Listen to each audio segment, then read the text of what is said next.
Some of you are just happy with this outside thing. You got your little cozy blankets going. We're gonna do something a little bit special today, maybe a little bit different, and I'm gonna try to. By the time we get to the end, I'm gonna try to take you through an experience. So this is not just you listening and evaluating me. Not that any of you would do that, but I've heard it's done. And so this is not just for you to evaluate how I did. This is for you to participate in. I'll try to lead us on an exercise to participate. We're talking in this new series on faith. Faith. And question for you before we dive in. If you're around people, I think I get what society is like today. If you're around a bunch of friends or coworkers or whatever, and you're talking about, I'm going to church tomorrow. Some of you do it with a lot of bravado and deal with it in your face. That's your personality. Other people are like, I'm going to church tomorrow. But either way, one of the things that we know in society, 9 out of the 10 friends are not going to go, oh, good, me too. They're going to say, if they're polite, that's nice. I'm glad that works for you. I hope that helps. Under their breath, some of them are thinking, poor you. Too bad you don't have a sense of reality. And across the board. So question is, if you go to this circle and you ask them, what do you think counts when it comes to church? Now, most of these folks either have a background, that is, they grew up in church, or they have experience around it. So they have something in their head that equates to church, what the experience is like or about. But if you ask them what counts, what really matters there, what do people say? I'll throw a couple ideas. One of the things people say is it matters how much you attend. Who would say this? Your friends. You get points for being there. In fact, I didn't grow up Catholic, but I've experienced, I have a sliver of Catholicism in me. I made it through one catechism class, but I have slivers of all kinds of things. But I'm no expert. But what I've learned from hanging around so many different folks is it's to the point, attendance is so prized to the point that you would go, I guess, and get a bulletin to show that you went. Is this true? And you would give it to your school teacher as, this is, I went. I can prove to you. Ta-da. I should walk off. Was that a nice landing? Just drop the mic. They heard the attendance part and they wanted to get their credit. So people have ideas. There are other ideas. You need to be baptized. You need to be reading the Bible. You need to be saying a prayer. You need to be giving in the offering. But I want to introduce you to a scripture. This is Galatians, where Paul's writing to the churches of the Galatia region, and he says, circumcision doesn't matter. Uncircumcision doesn't matter. So if you were Jewish in those days, your church experience would have been, they had their own things that count, and circumcision would have been one of the big ones. Depending on what faith tradition you grew up or around, you would have, this is what matters. And people really stress about it. Paul goes, that doesn't matter. The only thing that matters, that's a big statement. The only thing that matters is faith. The only thing that matters is faith. Let's say it together. Ready? The only thing that matters is faith. That's it. Now, some of you that have been around Orchard Grove for a while, you say, well, Chris, I think your dominant message is love. Isn't it? The only thing that matters is love? Yes. Stay tuned. Stay tuned. Jesus said the greatest commandment is love. Love God, love your neighbor. Paul went on to say the commandment that sums it all up is to love your neighbor as yourself. But what Paul says is the only thing that really matters is faith expressing itself in love. That is to say, and we're going to talk about faith today, but before we get anywhere in this series, I just want to camp right here for a minute and remind us of this. It's all about faith. We tried to do an exercise last week where we took your old understanding of faith and we put it in a little garbage can up here. Did you do it with me? So we're starting fresh. The only thing that matters is faith. And the only real expression of faith is love. That's a game changer if you think about it. So, well, I express mine by going to church. I express mine with a bumper sticker. I express mine with a Jesus fish. Express how you want. Nothing wrong with that. But the real expression, let's just call it what it is, the real expression of faith is what? Love. Faith is the fountain that produces love. Why? Because love is actually a crazy idea. I'm not talking about mushy love like you've ever fell in love. Anybody ever? Who's ever been in 6th grade? Let's just start there. Okay. And you have these mushy feelings and all that. That's one level of love you would call it, but this is not the level that Jesus called anyone. The stuff Jesus asked people to do was ridiculous. Can I just say that out of the gate? Ridiculous. Let's just start there. Let's be honest. Love your enemy. Pray for people that are persecuting you. You're praying for blessings for people that are ruining. Let's just start there. That's ridiculous. If you don't know that it's ridiculous, you just haven't read it. You haven't accepted it yet, which puts you at a funny spot. You're a fan of Jesus, or you're a Jesus follower, or you're a Christian, or you have a fish, and he calls you to do these crazy things. You're in a dilemma. I pretend. I gloss it over. I'm not really going to do those parts of the Jesus thing. But it turns out that's the center part of the Jesus thing. Loving others and loving your enemy. So what we need is something to get us there, to that level. Let me start by saying, I don't live there. We'll call that level of loving the penthouse. Are you with me? That's the top floor, man. I don't live there.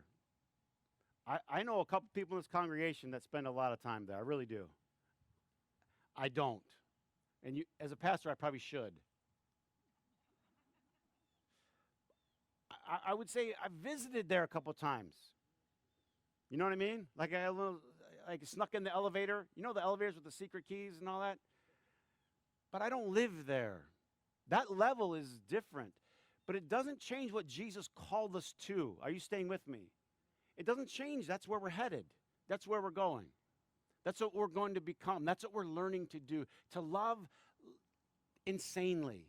Why? There's nothing to profit you. If you love your neighbor, let's just be honest. There's nothing in it for you. We were trained to do things there's something coming back to me. So what Jesus called us to do was sort of a different level. Now, if I can take us there for a minute, Jesus loves at the highest level. We're being called to that level, clearly, but most of us don't live there all the time. Faith is the fountain that produces that kind of love. Here's why. Because faith is beyond rational. It's beyond rational. If you insist at living rationally, you're going to punish some people around you. So I need to review. Who was here last week? Who was awake? I'm going to review because I say things you have to repeat them for them to stick. And I introduced some new ideas perhaps. So, may I? Pre-rational. Pre-rational. Charlie.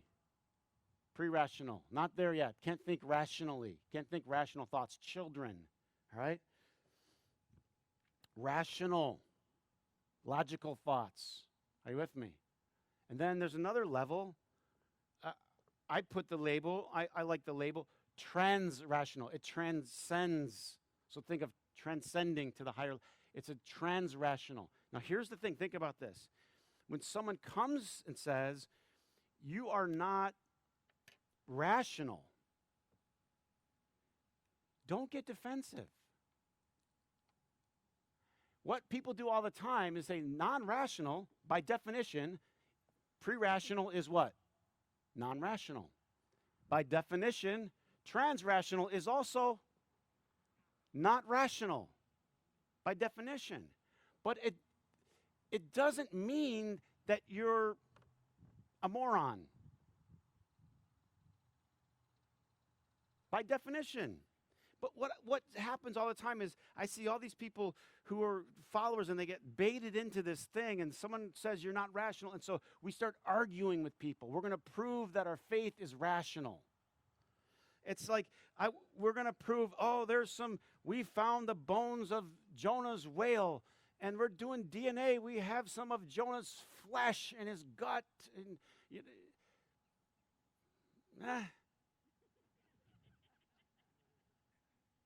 Do you see what I'm saying? Like, we've been lured into this.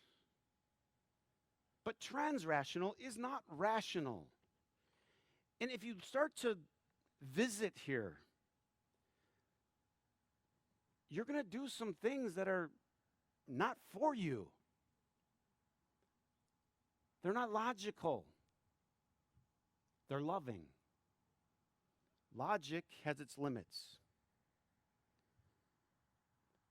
The social scientists who really study this, they talk in these terms.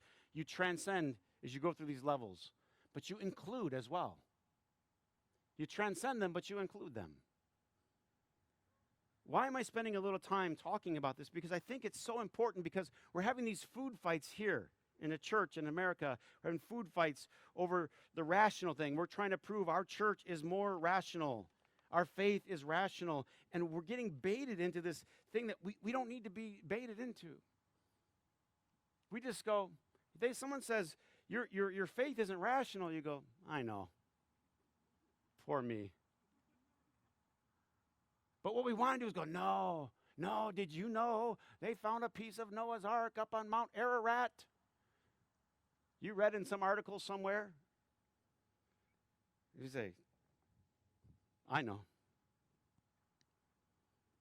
You know, there's something very alluring to somebody that doesn't need to fight. There's something, people are going to want a piece of that.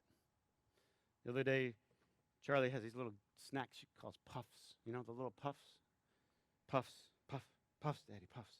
So I put them in a bowl. I'm trying to get her to use a bowl, because we have the little things where you have to shove your hand in and they don't spill, but I'm trying to get her to learn to not spill. But we are a long way from this exercise. She gets a little bowl of puffs, a little bowl like this, and she drops one and says, uh-oh. And of course, she's insisting on getting it. I said, I'll get it for you. No, uh-oh. And she reaches over, and what does she do? Dumps the rest of them on the floor. I think this is what we're doing in the church. I think we're reaching for rational, and we're spilling out the whole thing, missing the point entirely. That faith, listen, does not need to fit the criteria of a rational. We don't need to be there. Now, let me just talk about this, and then I'm going to take you through an experiment. I was saying there were bridges, right? There's a bridge from pre-rational to rational, right? There's a bridge. They're clunky and funky and awkward. Last week I said the first bridge is called being a teenager. Anybody clunky and funky? Anybody raising one? Is it a little clunky in there? They're starting to get rational thoughts, but then they go back to some unbelievably irrational thoughts. And then you get into rational, and then, Chris, what's the bridge here? Honestly, I'm not trying to be critical, because I think my early days, I was trained to solidify people here, to try to prove to people that their faith was rational, but I've had to give up on that a long time ago because there's just a lot of stuff that doesn't make any sense. Transrational is bigger than your mind can conceive. This, you just worship your brain here. You worship your mind. You worship your ability to think. Here you have to surrender and go, there's some stuff that's bigger than me. I don't know. This bridge, you say, Chris, how do we do this bridge? So what I'm going to do in this series is try to take us over this bridge. If you'll go with me. Anybody? Okay. I need my prop that Charlie lost. I don't know if this is going to work. I don't know if I'm going to do a good job here, but I'm going to try to take you on a little tiny journey. And in this little journey, I need for you, if you promise me, I'm going to need you to take your cell phone out, all right? But look, I know you're going to go on social media. So just don't for a minute. Okay, just don't. All right, don't start checking anything. Don't check anything. Stay here. Oh, I shouldn't have done this. I told Vicki I shouldn't do this. It's not going to work because I'm going to lose everybody. And I decided, no, I'm going to go for it anyway. Do you know what they're saying now? You know what they're saying? If I had a tennis ball, which Charlie lost, hold it like this, and if I took that tennis ball and put it at the top of that water tower, but turn around and look at that water tower. If you're watching online, imagine a water tower. I don't know what to tell you. There's a water tower right behind us. I don't know. I Googled online. The average water tower is about 120 feet. Anybody? What? 160? 150? Somewhere in that neighborhood? Anybody want to go up there and jump? Try it. It's a long way. Ready? Put a tennis ball up there. Now, double the size of that water tower and put a tennis ball up there. You got the tennis ball up there? That's covering a patch of the sky. Ready? It's covering a patch of the sky. If you took this patch of the sky and whatever it blocked out of your vision, if you could take a super zoomed in look at what's beyond that little portion of sky, you could find the Hubble Deep Field. They've been taking pictures. Now, on your phone, you can Google Hubble Deep Field. Get the picture, get the image. Or if you're a real stud, extra deep field or ultra. You're going to get a picture on your phone. You're going to get a picture. If you got it, it's a mind-blowing picture. And listen carefully. See that little tennis ball up there way in the sky that's covering that much sky? By the way, if you divided the sky into little slices, when you're learning your fractions, this would be 1/24 millionth piece of the sky. Do you know what's in the Hubble extra deep field? That little piece of sky that's this big from your eye? They say there's over 5,500 galaxies in that little piece. And somehow we squeezed God onto a web page. I mean, every time you open a church website and it says, this is what we believe, you should just get a little nausea. You didn't get it. No, you didn't get it. You should get nauseated. We got God on a web page. We got him shrunk down to 7 beliefs. God is, ready? Transcendent, transrational.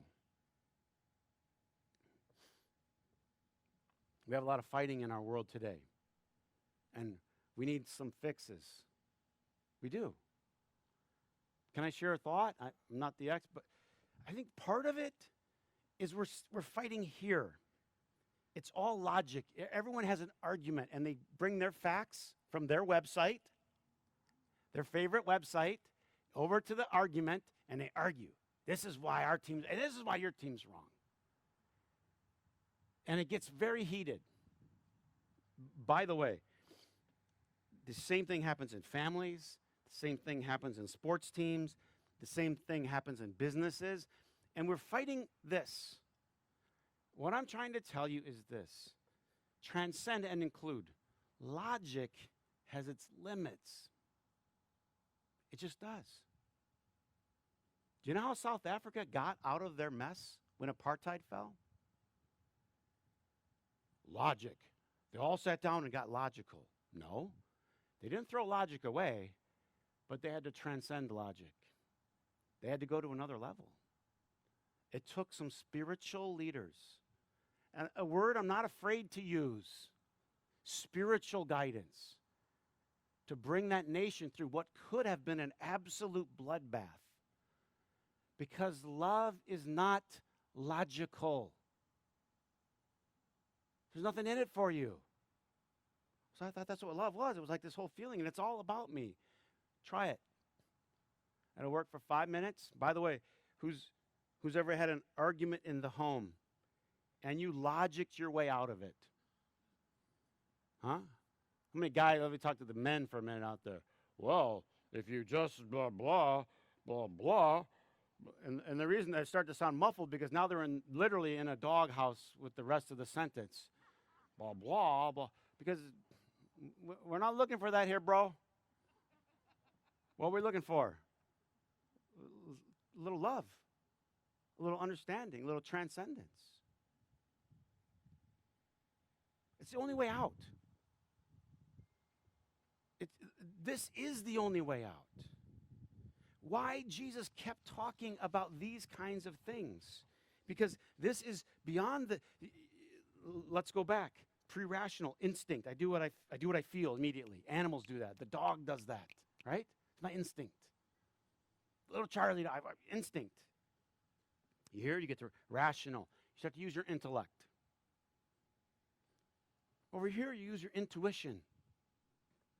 Do you ever know something here? Again, you'll be that's pre-rational. Don't fall for that trap. It's here. The deepest knowing is always here. And you know it.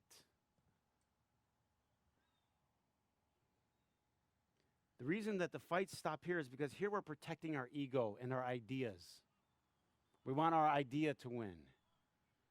Once you get to here, you don't care. Remember what I said about faith? Faith brings calm. Faith brings calm. If you transcend, is peace. Read the story of Peter getting out of the boat. He's in the storm. He's looking at the waves. He steps in the boat. Jesus says, why did you doubt? You have no faith. You have no faith. He steps in the boat, and it says, everything settled down. It settled down. You know what would settle everything down? If we settled down.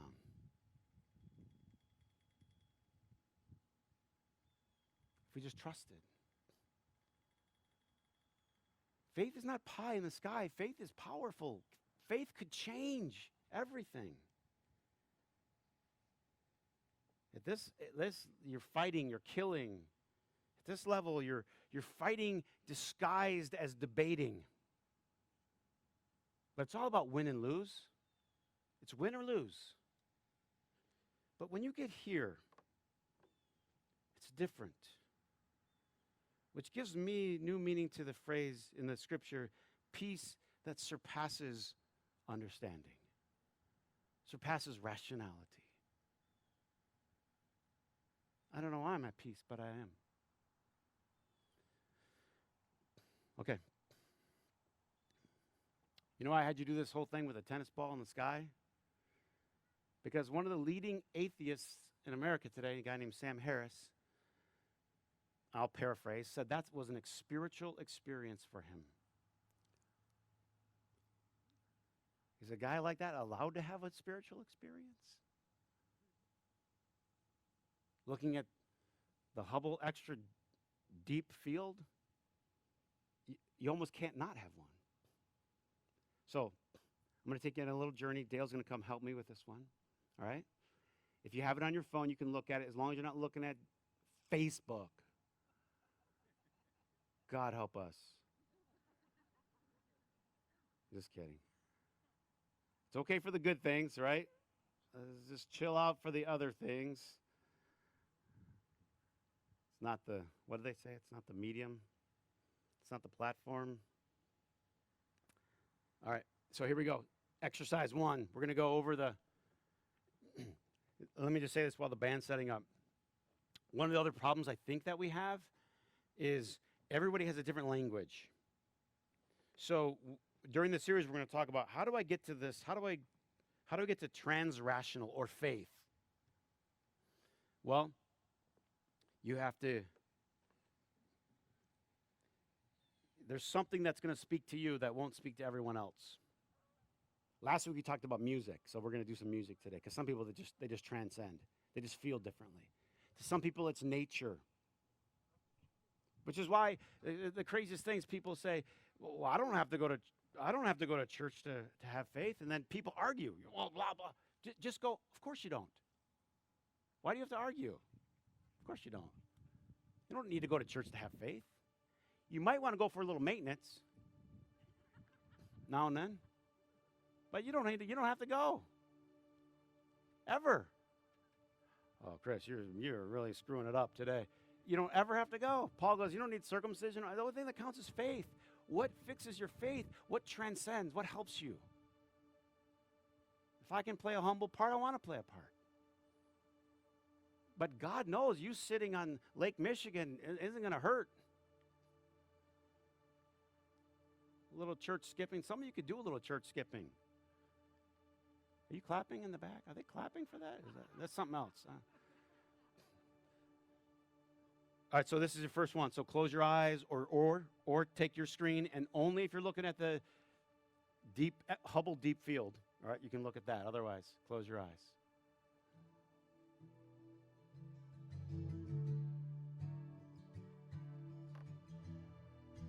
Lord of all creation, water, earth, and sky, the heavens are your tabernacle. Glory to the Lord on high, God of wonders beyond our galaxy. You are holy, holy. The universe declares your majesty. You are holy, holy, Lord of heaven and earth. Lord of heaven and earth. Lord of heaven and earth.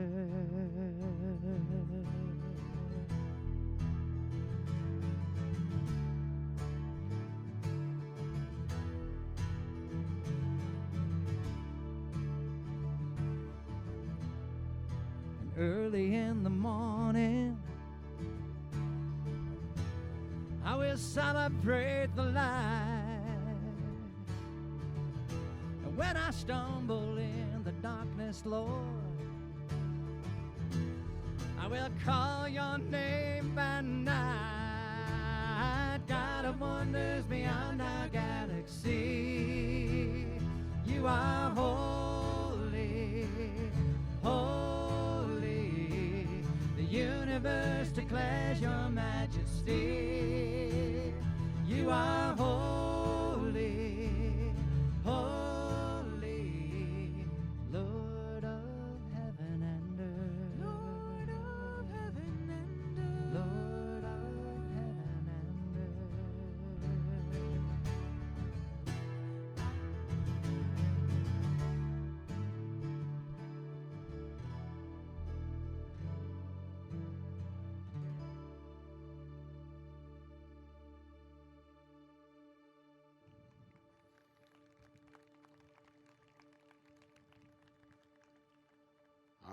Trip one.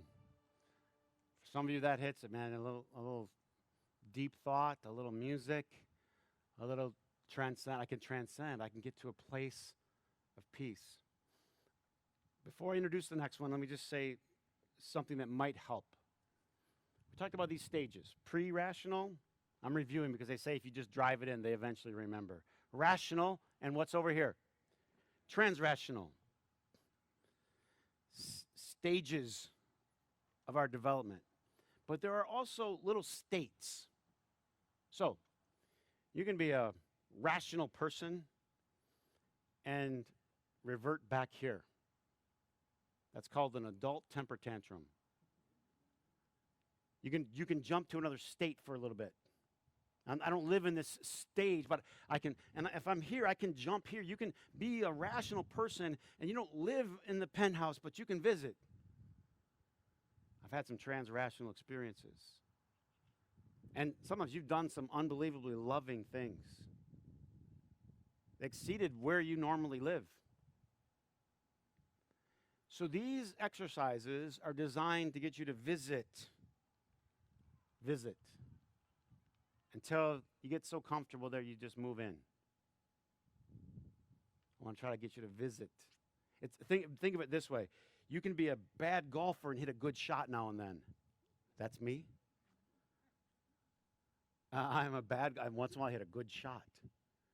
You can be a good golfer and hit a bad shot now and then. This is your stage, but you can visit.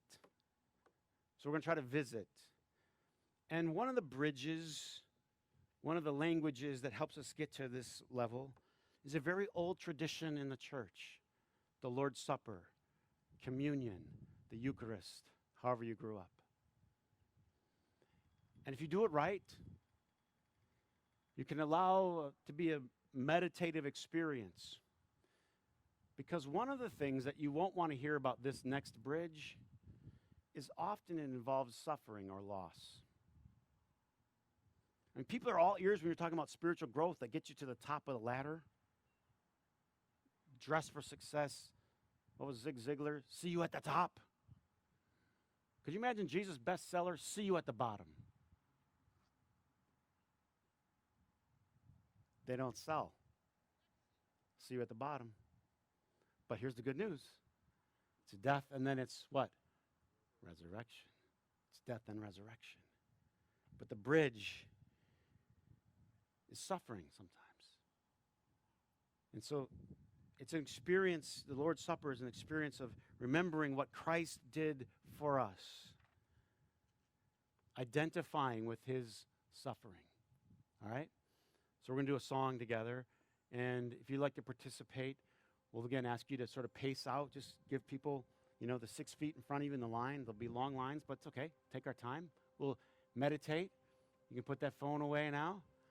And let's soak this experience in as we reflect on the love of Christ for each and every one of us. You can begin. It's just random, so. When the music fades, all is stripped away, and I simply come, longing just to bring something that's of worth to bless your heart.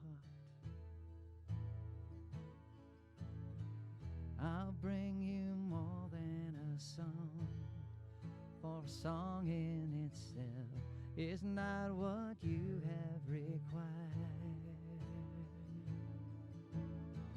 You search much deeper within, through the way things appear. You're looking into my heart. I'm coming back to the heart of worship, and it's all about you. It's all about you, Jesus. I'm sorry, Lord, for the thing I've made it, when it's all about you. It's all about you, Jesus.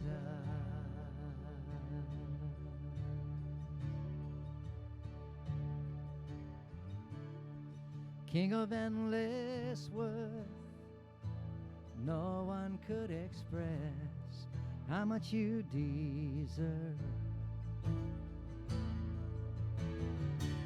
Though I'm weak and poor, all I have is yours, every single breath. I'll bring you more than a song, for a song in itself is not what you have required. You search much deeper within, through the way things appear. You're looking into my heart. I'm coming back to the heart of worship, and it's all about you. It's all about you, Jesus. I'm sorry, Lord, for the thing I've made it, when it's all about you. It's all about you, Jesus. I'm coming back to the heart of worship, and it's all about you. It's all about you, Jesus. I'm sorry, Lord, for the thing I've made it, when it's all about you. It's all about you, Jesus. I'm coming back to the heart of worship, and it's all about you. It's all about you, Jesus. I'm sorry, Lord, for the thing I've made it, when it's all about you. It's all about you, Jesus.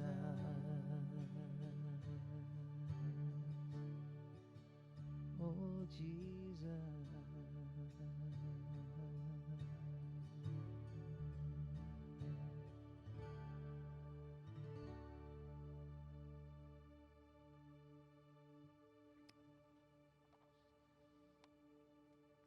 So this would be our opportunity to just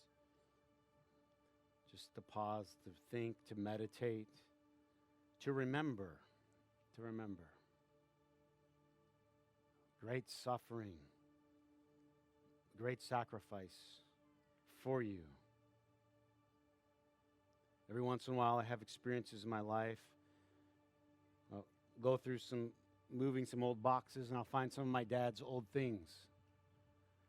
You know, my dad was killed in a trucking accident years ago, and I remember what he did for me. After his accident, before his accident, he had a stroke, and it left part of him paralyzed. As you know, some of you have been through this, and they have to rebuild one side, and so his handwriting never got good. And I found a card that he got for me, and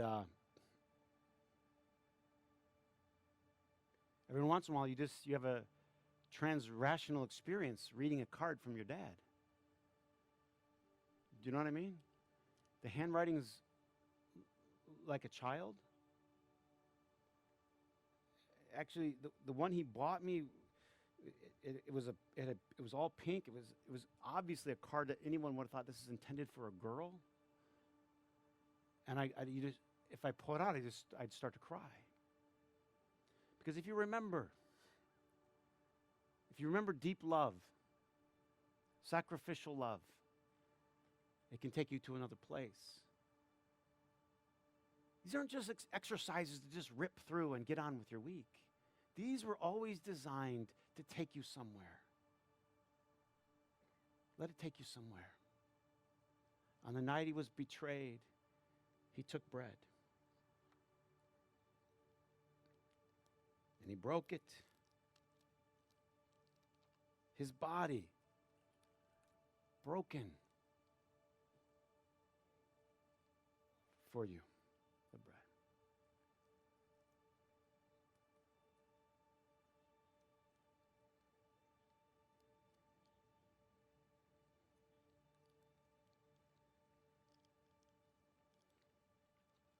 After supper, he took the cup.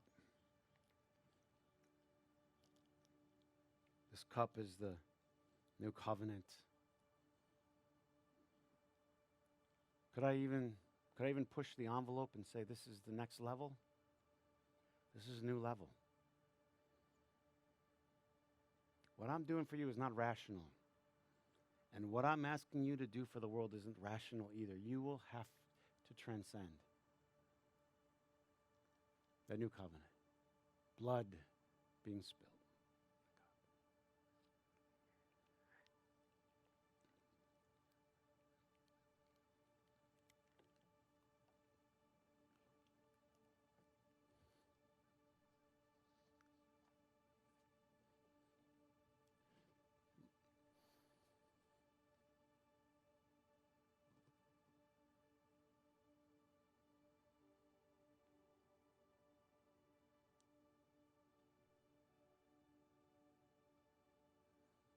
Last exercise for the day. You remember the story in the scripture in Mark? The man comes to Jesus asking him to heal his son who's in convulsions. And Jesus says again the idea of faith and where's the faith? And he says, great line. Lord, I believe. Help me overcome my unbelief. Man, do a lot of us live there. If there is a place where we live, I think it's there. We'd put ourselves in the believer camp. We'd put ourselves in the faith camp, at least on label. But in practice, really trusting God. We need a little help. I'm a person of faith, but I don't know that I trust all the time. Lord, I believe, but help me overcome my unbelief. That's what we're going to try to do. So this last song, I appreciate Dale and the team for putting them through the paces today, but is designed for you to meditate, to think, reflect. Let God take your faith, which is an idea, and put it down into your heart. Overcome the unbelief. And then when the song's over, he'll dismiss you, and I'll be over there to greet anyone after this exercise. But this is a very important one. So just pause and soak it in.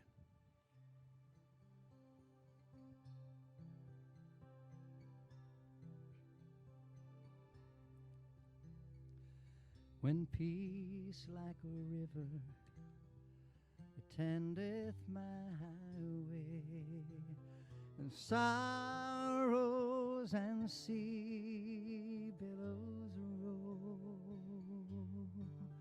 thou hast taught me to say, it is well with me, well, it is well, it is well with my soul, it is well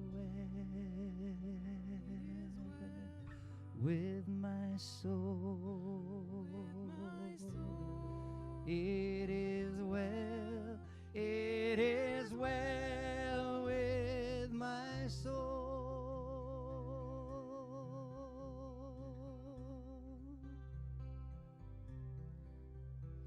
And Lord, haste the day when the faith shall be sight, the clouds be rolled back as a scroll,